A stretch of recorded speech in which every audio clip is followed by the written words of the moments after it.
my God, Mr. Jose, I will address you on how you, sa profile mo, Juan Jose.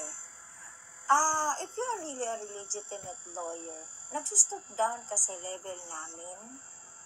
We are all paralegals here. Tapos makikipag, ng debate? Naiintindihan mo bang pinagagagawa mo? At saka sir kung talagang legitimate lawyer ka, as far as I know, hindi mo ipagkakait ang roll number mo. Kasi hindi ko naman hinihingi siya na i-post mo doon sa site, sa page. Hinihingi ko dito to assure us na hindi ka scammer or whatsoever. Ganun lang yun. Kasi hindi mo din mawawala sa amin yung page ng Legal Forum ay pinuputakte ng mga scammers. Ayokong maging haven ang Legal Forum sa mga taong halang ang bituka. Tapos galit na galit ka without even thinking na yung hiningi ko yung role of lawyer na yun 20 weeks ago. Do your math. Kailan tayo huling nag-usap dito? October 6 at 10:25.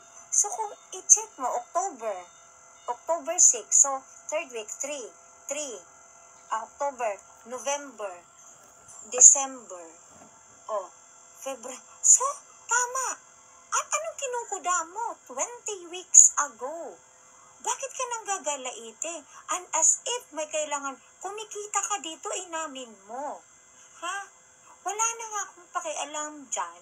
So long as, sabi mo dito, rest assured that I am morally and professionally upright gentleman/lawyer, a product of one of the 3 big schools. So I suppose this you are from either from Ateneo, you are from La Salle, or where?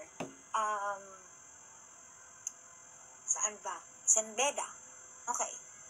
So, di ba? Used to be a law professor before for 15 years. I do have also crash courses into American biggest law school. So, see? Dito pa lang, sir. Actually, questionably na. But I still do respect your claim. Okay? Pasintabi pag talagang nagpupumilit ka, I will upload this clip. Kasi isipin mo, kung naglo-law school ka, natatapos ka niyan, let's say natapos ka at the age of 29 or 28.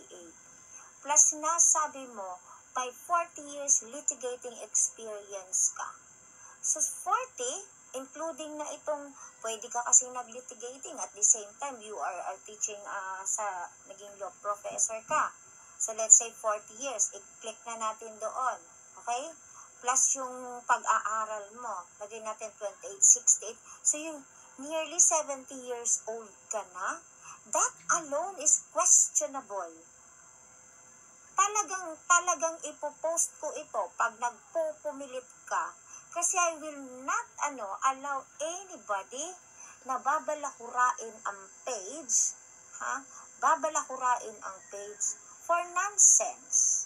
Hindi ko hakayaan yan. Dahil ang Legal Forum ay nandyan ang page na yan to help those who are needy. Yung naghahagilap ng hustisya na hindi nila kaya ang amount.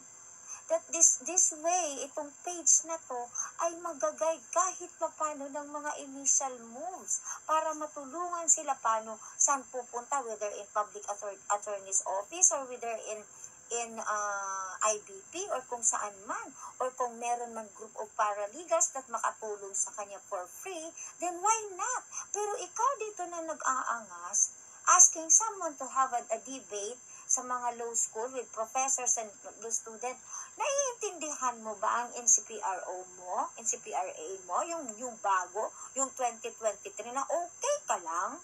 Mayos ka bibinggo ka na sa akin kahit sinabihin mo pang abogado ka, when in fact you don't have, wala kang pagkakakilanlan sa profile mo. Wag ako. Guys, I am posting this for the awareness of everybody sa Legal Forum na malinis po ang hangarin natin dito. Thank you.